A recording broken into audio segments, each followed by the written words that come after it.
예, 오늘 공부할 내용은 아시아 외환위기 이후의 신국제금융 질서, New International Financial Architecture 이렇게 이제 명명을 했는데, 우리가 지난 2시간에 걸쳐서 아시아 외환위기하고 한국의 IMF 사태에 대해서 공부를 했습니다.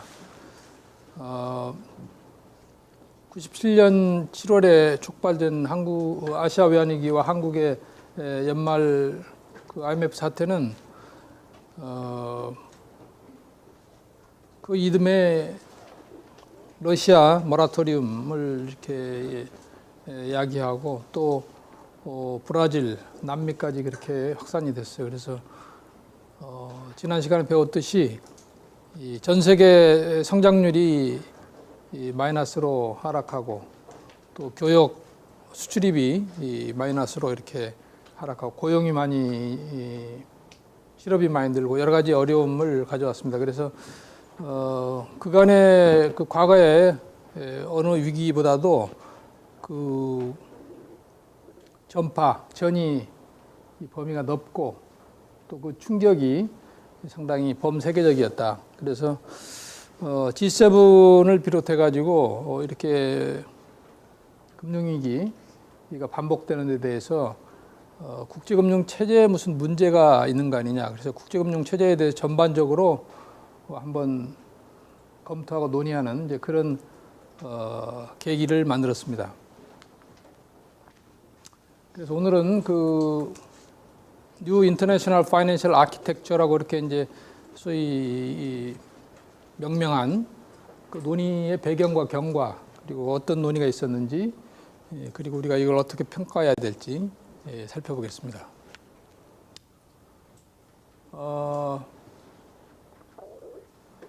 아시아 외환위기가 나고 나서 금융위기를 어떻게 하면 미리서 예방하고 또 금융위기가 발생했을 때 소위 컨테이전 이펙트를 최소화하면서 이걸 해결할 수 있느냐, 이런 거에 대해서 이제 반성하고 공부하는 이제 그런 세션을 갖게 되는데, 그게 바로 New International Financial Architecture 이렇게 얘기합니다.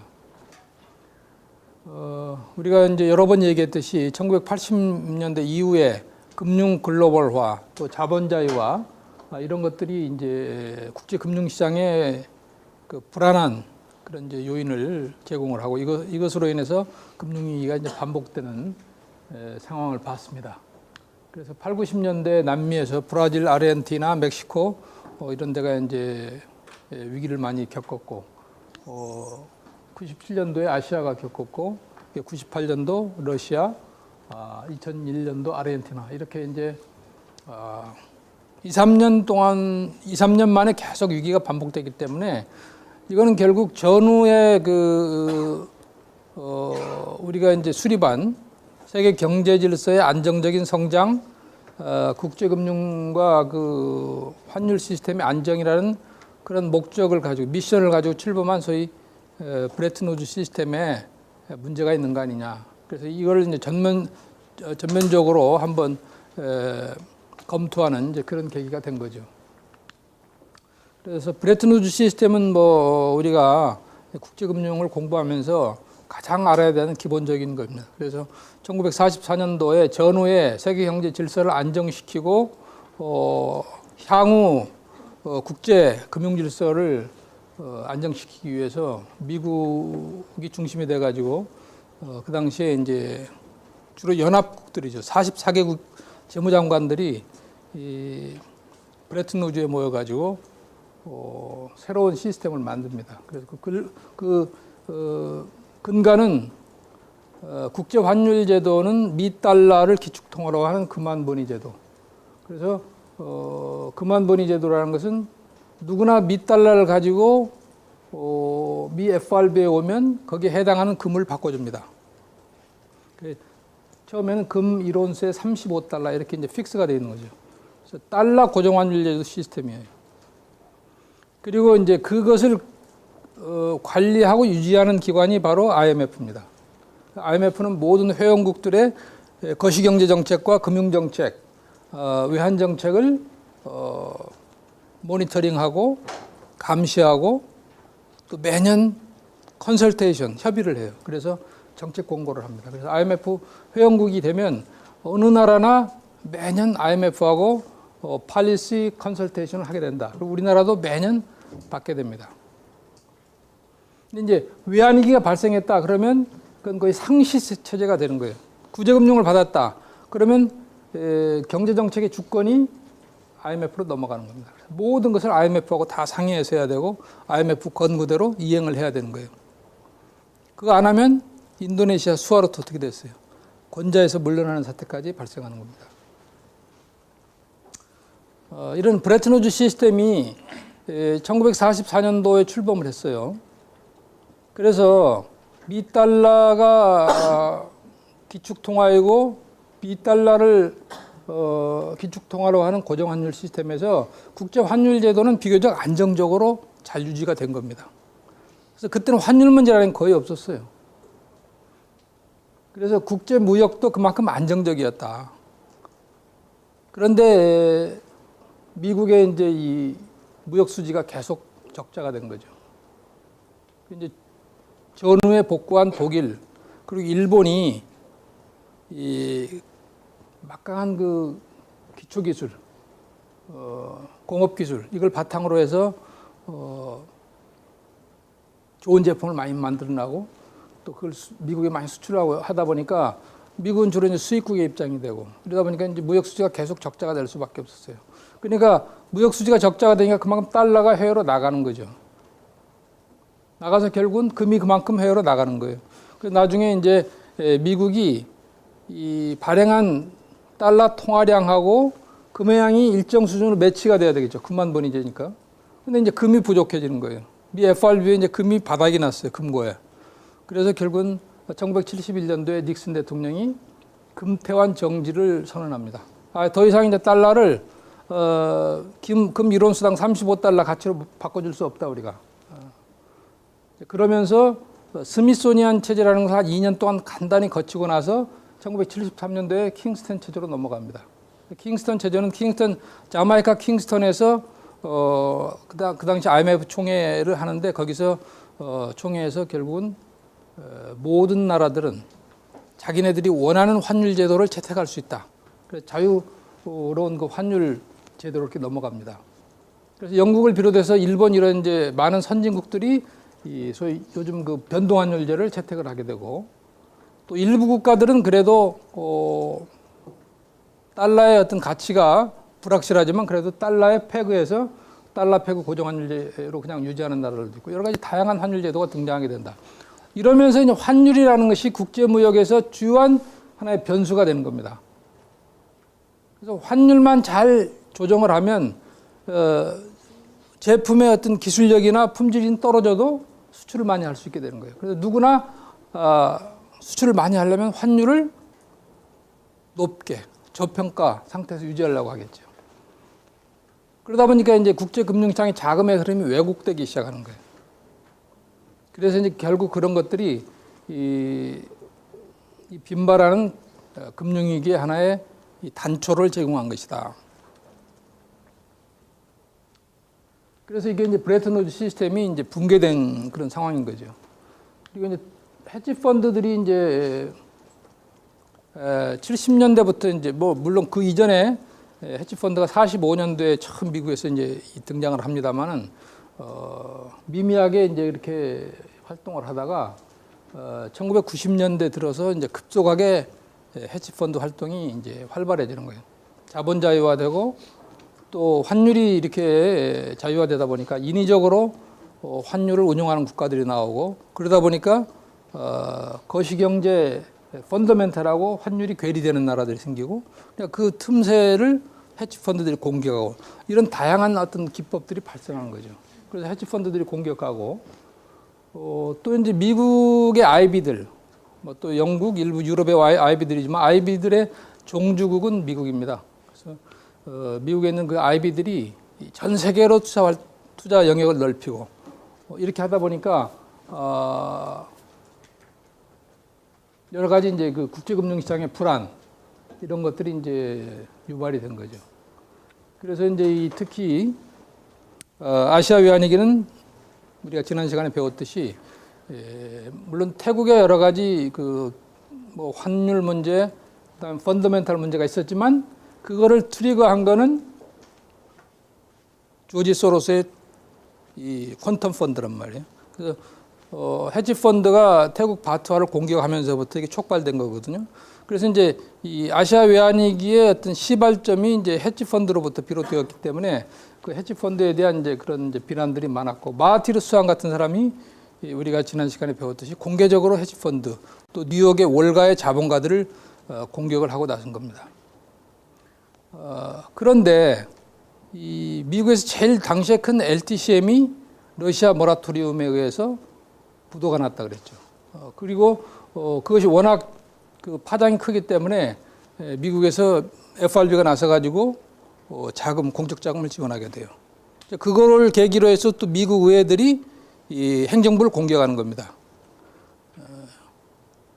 금융 뭐 이런 것들 왜 잘못 관리해가지고 결국은 이런 대형 금융사고가 발생하고 그 미국의 텍스페이어들의 공적 자금을 거기다 쏟아붓게 만드느냐.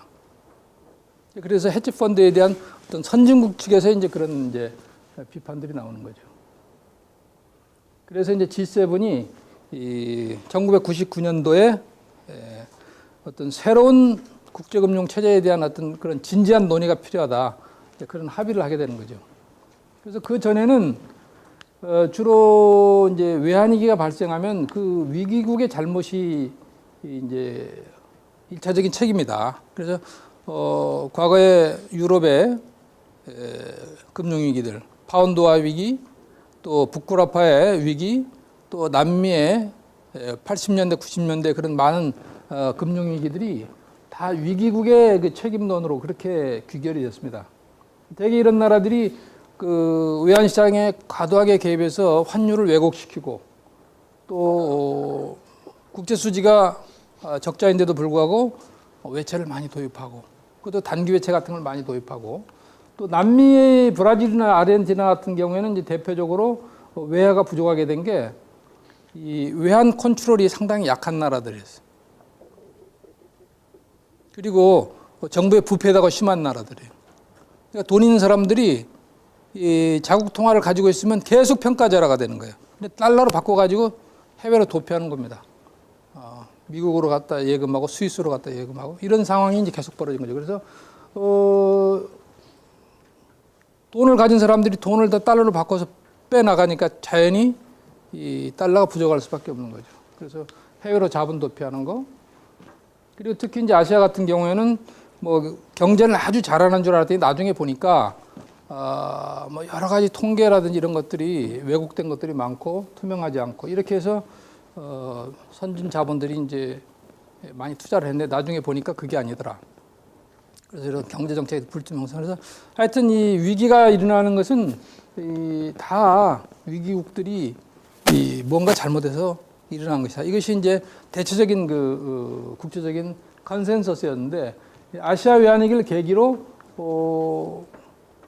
선진국도 책임이 많다. 이런 공감대가 형성이 된 겁니다. 그래서 선진국들 자체가 이걸 받아들인 거예요. 그 당시에. 그래서 헤지 펀드 투기가 결국은 아시아 외환위기를 촉발시킨 하나의 계기가 됐고 또 미국의 그 대형 은행들 뭐 시티뱅크, 뭐 최스 맨하탄 뭐 이런 큰 은행들이 무분별하게 이런 나라한테 돈을 꿔준 거 아니냐. 그런데 외환 위기가 나면 대개 이제 구제금융위원회에서 IMF가 들어오고 IMF 자금 지원을 받으면 이런 은행들은 어떤 형태로든지 다 원금을 다 상환받고 나가게 돼 있어요.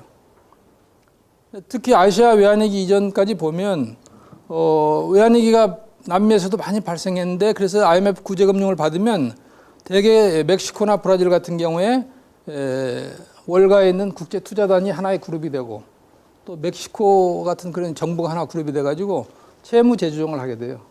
채무 재조정을 하게 되면 원금을 깎아주는 게 아니고 대개는 만기를 연장해주고 금리를 또 올려서 받습니다.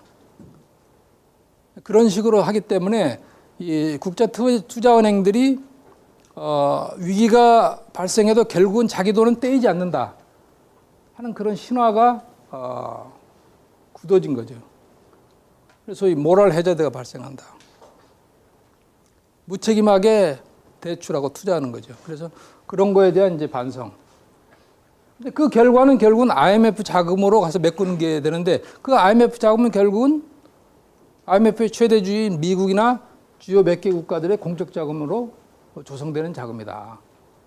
그래서 이제 특히 미 의회에서 이런 국제투자은행에 대한 비판을 하게 된 거예요. 그리고 IMF가 보니까 이런 위기가 발생하지 않도록 위기가 생길 수 있는 그런 요인들이 있으면 미리미리 알아서 챙겨서 이거를 막아야 되는데 그간에 반복되는 위기를 보니까 IMF가 제 역할과 기능을 못하고 있다는 거죠. 위기가 발생하면 사후에 들어가. 그래서 구제금융을 하고 강도 높은 구조조정 정책을 들고 들어가서 이제 해결을 하긴 하는데 그 과정에서 여러 가지 희생이 따르고 IMF 역할이 뭐냐? 이런 이제 비판이 생긴 거죠. 그래서 이게 이제 IMF 그 구제금융에 대한 비판 등 이 금융위기에 대한 책임론이 이 위기국뿐만이 아니고 선진국에도 있다 하는 이런 이 공감대가 아시아 외환위기를 계기로 만들어졌고 따라서 이런 걸 모두 포괄해서 새로운 어떤 시스템을 한번 연구해보자 하는 것이 바로 새로운 국제금융체제 구축론이고 이것이 바로 뉴 인터내셔널 파이낸셜 아키텍처다. 그래서 이제 이 98년 초부터 이런 새로운 국제금융 시스템에 관한 논의가 필요하다. 이런 이제 움직임이 G7에서부터 이제 출발을 해가지고 쭉 이어집니다. 그래서 그 목적은 이 빈발하는 금융위기를 사전에 예방하고 또 일단 위기가 발생하면 질서 있게 오더리 레솔루션하는 방법을 찾아보자 이런 거예요. 그래서 이제 이 앞에 이제 결국 위기의 원인이 이 신흥시장국의 책임이 일부 있고 선진국의 책임이 있었는데 여기서 주로 이제 커버하는 부분이 신흥시장국에 대해서는 자본자유와 또 단기외채 외환보유 이것이 하나의 외환위기의 그 키가 되는 그런 영역이에요. 그래서 여기에 무슨 문제가 있는지 한번 들여다보자. 그리고 대개는 이제 이 헤지펀드가 공격하는 계기가 환율이 펀더멘탈에서 왜곡되어 있기 때문에 이제 그 틈새를 노리고 들어가는 건데 그래서 이러한 나라들의 환율 정책이 거시경제 정책과 또 거시경제 펀더멘탈과 이게 어떤 차이가 있느냐, 어떻게 왜곡되게 운용되고 있느냐, 이 환율 제도에 대해서 좀 우리가 검토를 하자. 그리고 뭐 통계가 이 불일치하고 부정확하고 또 이 나라들이 각종 그 시장 경제 자본주의를 한다고 그러지만 경제 정책, 재정 정책, 통화 정책, 외환 정책 이런 것들이 과연 국제적인 정합성이 있는 거냐? 지 멋대로 하는 거 아니냐? 그런 어떤 정책에 대한 불일치성, 또 각종 통계에 대한 불일치성, 또 이제 금융시장이 개방되고 자유화된 시장 경제하에서는 여러 가지 금융 감독 그런 기준들이 있어요. 그런 감독 기준들이 은행에 대해서는 소위 BIS, 이제 세계 중앙은행의 중앙은행이라고 하죠. BIS. 김민선, BIS가 뭐의 약자죠? BIS가 뭐의 약자예요? 예습들 안 했어요? 문희관이 정답을 얘기했어요. Bank for International Settlement, 국제결제은행이에요. 그래서 이거는 이제 중앙은행 총재들의 모임입니다. IMF는 어떻게 보면 재무부 장관들의 모임이고, BIS는 중앙은행 총재들의 모임이고, 거기에서 은행의 건전성 관리라든지 이런 여러 가지 기준들을 다 만들어요. 결제 제도라든지. 근데 그 중에서 제일 중요한 것 중에 하나가 BCBS. 그래서 금융 건전성, 금융 안정성을 위한 어떤 기준들을 만드는 그런 이제 기구죠. 거기서 뭐 BIS 비율도 정하고 여러 가지 그런 금융 은행의 건전성을 위한 그런 이제 기준들을 정하는데 이런 여러 가지 그런 기준들이 이 나라마다 다르기 때문에 이 비교 가능성이 없다는 거죠. 예측 가능성도 없고, 그래서 이제 이런 기준들을 좀 차지하면 총 정리를 하자. 그래서 이거를 하나의 그 스탠다드 코드로 만들어 가지고 발표를 해서 모든 국가들이 이 기준에 맞게 정책도 하고 감독도 하고 통계도 하도록 이렇게 이제 만드는 그런 작업을 하게 되는 겁니다. 그리고 이제 선진국이나 국제기구들도 헤지펀드 또 이 헤지펀드가 활동하는 역외금융센터에 대해서 어떻게 규제할 거냐. 헤지펀드들이 과거에는 이제 100명 미만의 소규모 투자자들이 모여가지고 아주 복잡한 또 선진 금융 기법을 활용해서 소위 고수익, 고위험, 고수익을 추구하는 그런 이제 사모펀드를 헤지펀드라 그러죠. 헤지펀드는 간단히 말하면 개나 마찬가지 개. 사적인 개입니다. 돈 있는 사람들이 몇 명이 모여가지고 지 돈 투자해서 수익이 많이 날 것이라고 생각하는 데에다가 투자를 해서 거기서 높은 이익을 얻고 또 망해도 그만해요. 그리고 그 사람들의 돈은 과거에 원래 헤지펀드는 공모 형태로 돈을 모으질 않았어요. 다 사모 형태로 모으는 겁니다. 그러니까 정부 당국이 이 헤지펀드를 규제할 필요도 없었고 규제를 안 했어요. 정부가 규제하는 건 뭐냐? 불특정 다수인들이 관련된 거를 규제하는 겁니다. 그러니까 은행에는 불특정 다수인이 누구예요? 여러분 이 중에서 은행 통장 하나라도 가지고 있지 않은 사람 없을 거예요. 나는 은행 통장이 하나도 없다. 없죠. 어떤 형태로든지 은행에 예금을 하고 있는 거예요. 뭐 정기예금을 하든 보통예금을 하든 뭐 MMF를 하든 이렇게 이 불특정 다수의 많은 사람들이 은행에 예금을 하고 있고 그 예금은 잘 관리돼야 되겠죠. 만약 멋대로 은행 경영진들이 관리하다가 만약에 그게 부실이 되면 그걸 누가 책임질 거예요. 그래서 정부가 은행을 가장 그 높은 스탠더드를 가지고 규제를 하는 겁니다. 그리고 뭐 보험사도 마찬가지고 하여튼 그런 제도권의 금융회사들은 불특정 다수의 재산을 어떤 형태로든지 받아서 관리하고 있기 때문에 여러 가지 기준을 주어가지고 심하게 그 위험이 있는 그런 걸 못하게 만드는 겁니다.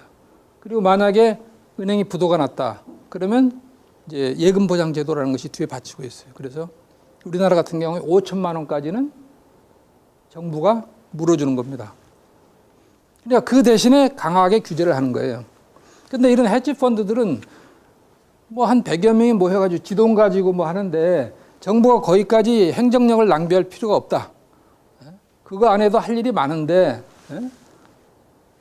뭐 사적인 개 모임 하는 데까지 정부가 기준을 만들어서 제시하고 그걸 관리하고 할 필요가 없다 이런 얘기죠. 그래서 놔뒀어요. 근데 이제 나중에 헤지펀드가 점점 커진 거죠. 레버리지도 많이 일으키게 되고. 그러다 보니까 이렇게 이제 큰 금융시장에 리스크를 또 이제 위기를 촉발시키는 그런 계기가 됩니다. 그런데 이 헤지펀드들이 주로 역외금융센터에서 활동한다. 역외금융센터에 본고지를 두고 있어요. 등록을 거기다 하는 겁니다. 그러니까 예를 들어서 뭐 헤지펀드가 뉴욕에 뭐 SEC에 등록을 하고 있다든지 이렇게 되면 어떤 형태로든지 규제를 받는 거예요. 그러니까 헤지펀드 특히 큰 돈의 속성이라는 것은 남의 눈에 안 띄는 거. 남의 눈에 뜨이면 어떤 형태로든지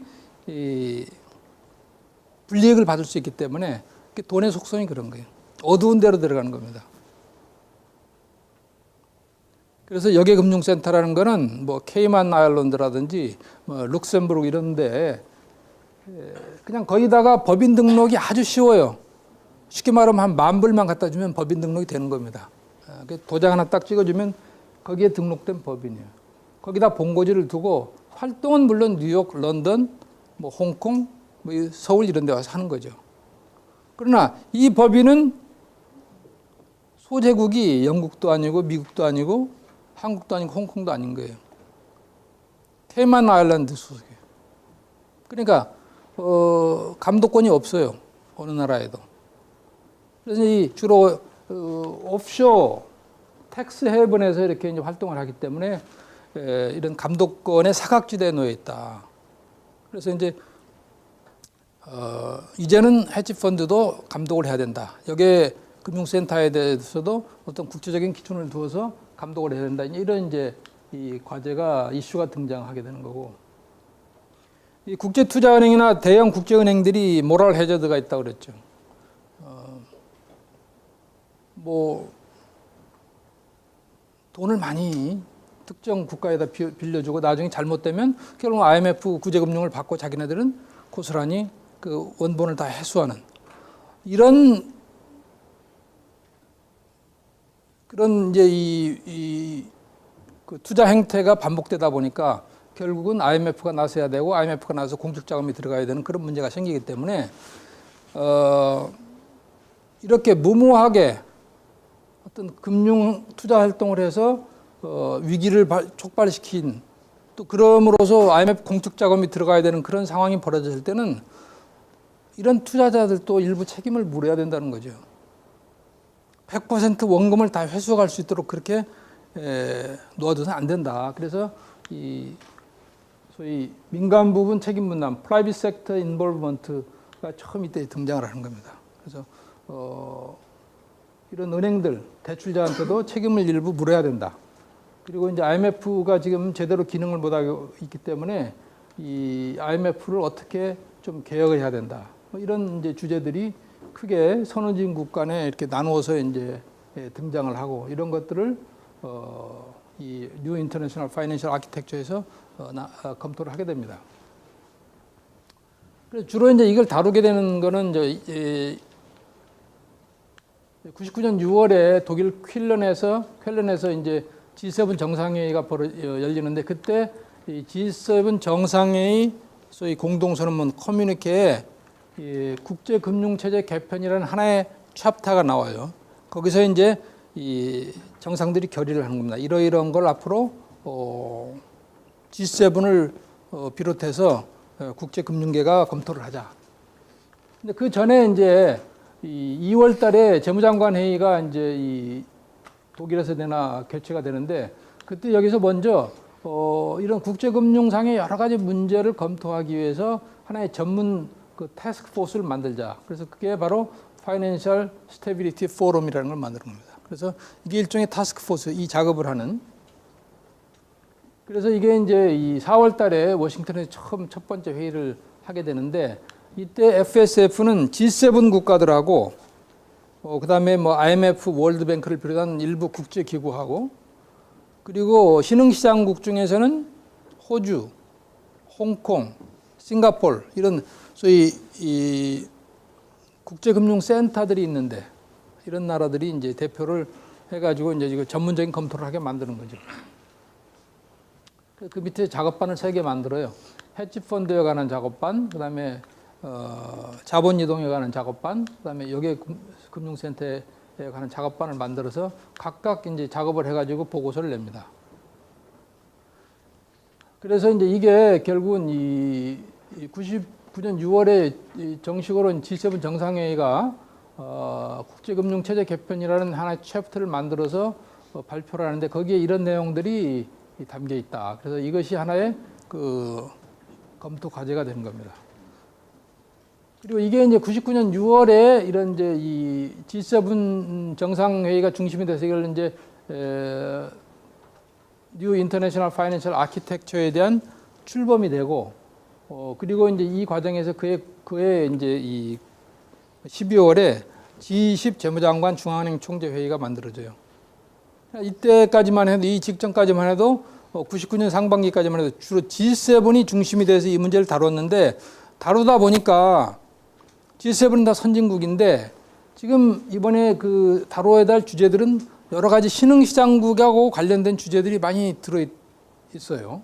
그러니까 신흥시장국을 배제하고 이 문제를 논의해 가지고는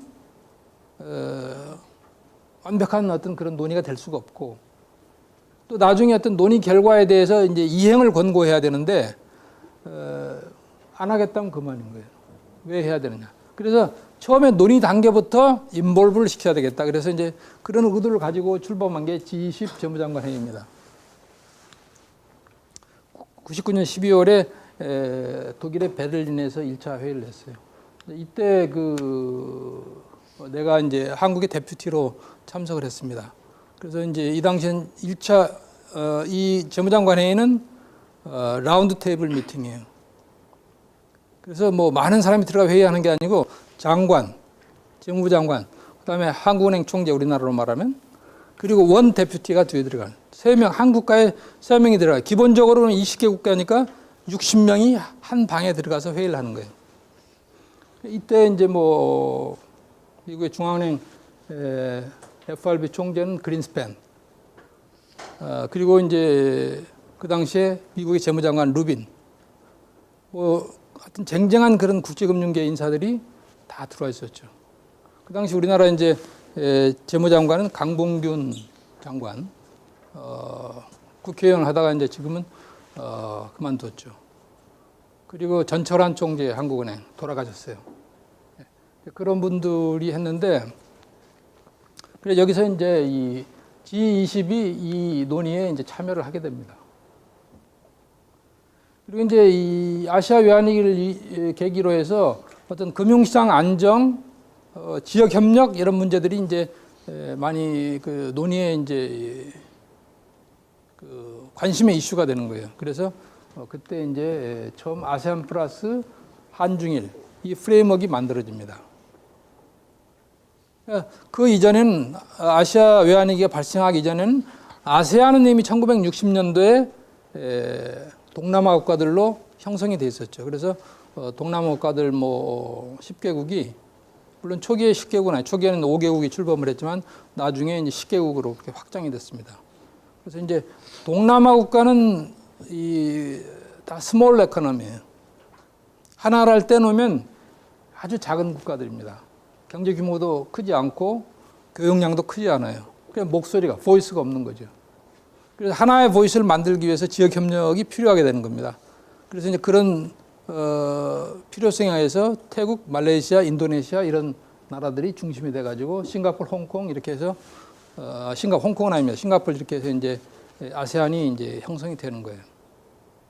그래서 아세안에서는 이 동남아 지역의 어떤 경제 문제, 또 금융 문제, 또 더 나아가서 외교 문제, 정치 문제까지 또 국방 문제까지 거기서 논의를 합니다. 그래서 이게 자기들로 봐서는 하나의 지역 공동체예요. 지금 EU와 같은 지역 공동체 역할을 하고 있는 겁니다. 하나의 그 아세안이 있었고, 그다음에 한국, 중국, 일본은 규모는 뭐 아세안에 비해서는 훨씬 큰 거예요. 그지만 한국과 중국 수교를 했죠. 93년도에. 일본하고는 60년대에 수교를 했어요.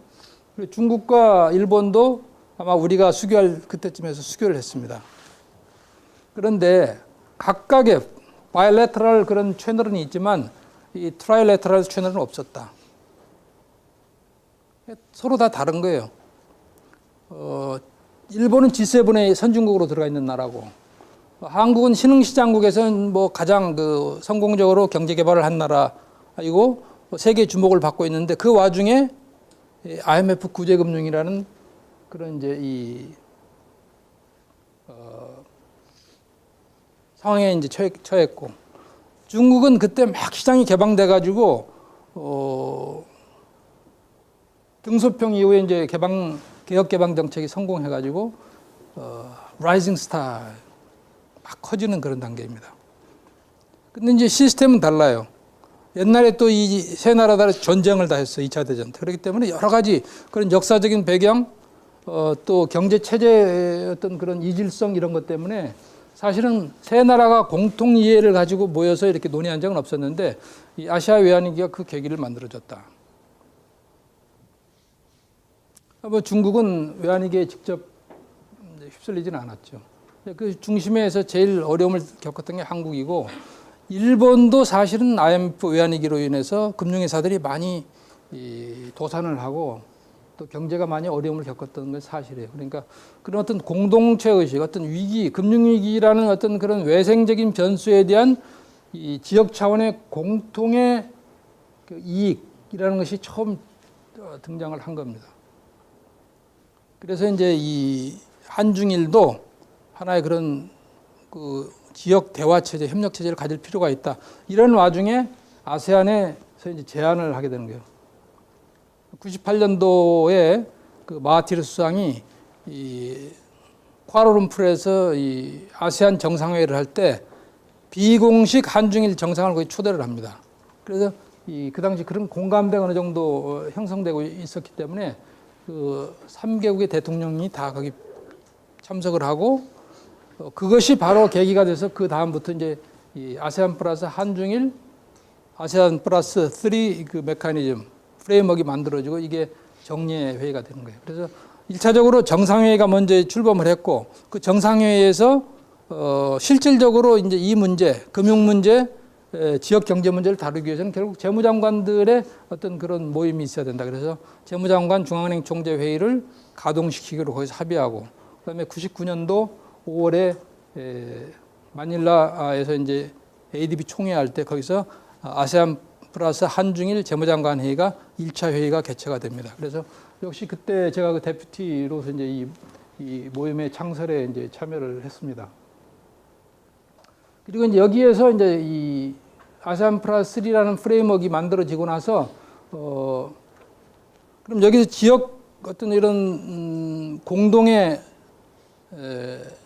협력, 특히 금융위기가 발생해가지고 엄청난 어려움을 이 지역이 겪었는데 이 금융위기의 재발을 방지하고 금융위기가 발생했을 때 바로 IMF로 달려가지 말고 이 지역 내에서 서로 어떻게 공조체제를 갖출 수 있는 방법이 없느냐. 그래서 이제 생각한 게 바로 아세안 플러스 한중일 간의 중앙은행들이 나름대로 이 외환보유고를 가지고 있는데 이 위기 시에 외환보유고를 서로 빌려주는 이제 그런 협정을 맺게 됩니다. 그게 바로 이제 치앙마이 이니셔티브예요. 이건 앞으로 맨 마지막 각이 동북아 지역 협력에서 좀 더 자세히 얘기를 하겠지만 2000년 5월에 이 치앙마이 이니셔티브가 출범하기 직전에 99년 5월에 아세안 플러스 한중일 재무장관 중앙은행 총재회의가 필리핀 마닐라에서 처음 출범했다 그랬죠. 그때 제가 이제 데퓨티였어요. 그래서 보니까 아세안은 이미 수십 년 동안 자기네들이 대화 체제를 운영하고 있는 거예요. 그러니까 서로 다 퍼스트 네임 베이스로 부르는 거예요, 그게. 그러니까 뭐 거의 동료 수준인 거예요. 눈빛만 봐도 다 아는 겁니다. 근데 우리는 처음 나갔어요, 한중일은. 그러니까 우선 잘 몰라요. 그리고 셋이 한꺼번에 모여본 적이 없어. 그래서 이제 제가 생각한 게 아세안들은 항상 하나의 입장을 이렇게 조율해가지고 나오는데 한중일도 입장을 조율해서 대응할 필요가 있다 이런 생각을 하게 된 겁니다. 그래서 이제 99년 그 5월에 이제 총회를 하고 그때쯤 이제 일본하고 중국에 제안을 했어요. 한중일 국장회의를 만들어서 우리 아세안 플러스 3 프레임워크 속에서 한중일의 입장을 조율할 필요가 있다. 그래가지고 결국 기본적으로 일본도 동의를 하고 또 그걸 중국 측에 이제 설득을 해서 같이 회의를 하자. 그래서 1차 회의를 99년도 8월에 제주에서 처음 그 킥오프 미팅을 하게 됩니다. 거기에서 이제 하는데 그때만 해도 이게 우리가 IMF 구제금융을 받고 있었고 일본은 어떻게 보면 G7의 주요한 멤버이기 때문에 또 구제금융을 주고 감독하는 그런 입장에 있는 거예요. 근데 그러니까 거기서는 어떻게 보면 이제 이 IMF와 미국의 입장에 서 있는 거고 한국은 이제 이 구제금융을 받은 아세안의 입장에 아시아 지역의 입장에 서 있는 거고 또 중국은 좀 그 중간적인 입장이지만 미국에 대해서는 상당히 불쾌한 그런 이제 감정을 가지고 있는 그런 상황이었기 때문에 이제 여기서 뭔가 이제 국장회의를 만들어 가지고 뭐 지역 협력을 한다 그러면 아마 그 당시 상황으로 봐서는 바로 미국이나 IMF가 반대 성명을 할 가능성이 많아요. 그리고 그걸 이제 지금 일본의 중앙은행 총재인 구로다가 그 당시에 이제 그 일본 재무부의 국제국장으로서 내 카운터파트였는데 처음 내가 상의했을 때 이 1차적인 반응이 그거예요. 우리는 좋은데 이게 국제사회가 어떻게 볼지 모르겠다. 한중일이 이렇게 만난다는 데 대해서. 그래서 이제 그러면 이게 그 정부 당국자 간의 공식 모임으로 하지 말고 이게 이 아카데미아의 모임으로 하자. 그래서 삼국의 재무부하고 관련된 연구 싱크탱크가 있는데 그 싱크탱크들이 이 제주에 와서 이 아시아 외환위기와 이 국제 환율 제도에 대한 세미나를 하고 그 자리에 이 우리 세 사람이 초청받아서 기조연설을 하는 것으로 하자. 그렇게 출범을 했어요. 그래서 이제 그 세미나는 세미나대로 가고 우리는 이제 그 정부 당국자들은 따로 모여서 회의를 하게 된 거죠. 그래서 그게 1차 회의가 됐고 2차 회의가 이제 일본의 베푸에서 있었는데 그게 2000년 2월입니다. 2000년 2월에 있었는데 거기서 이제 어차피 이 국장회의의 이제 출범은 제가 이니셔티브를 했기 때문에 뭔가의 가시적인 성과가 있어야 되는 거예요. 모임 조직이라는 무슨 성과가 있어야지 그냥 조직만 만들어 가지고 이게 그 영속성이 있을 수가 없는 겁니다. 그래서 생각을 하다가 이게 그러면 가시적인 것이 이게 서로 중앙은행들끼리 위기시에 이 자금을 빌려주는 그런 프레임워크를 하나 만드는 게 어떠냐. 그래서 베푸 2차 국장회의에서 제안을 했고 이것을 일본과 중국이 다 억셉트를 해가지고 바로 아세안에 제안을 했어요.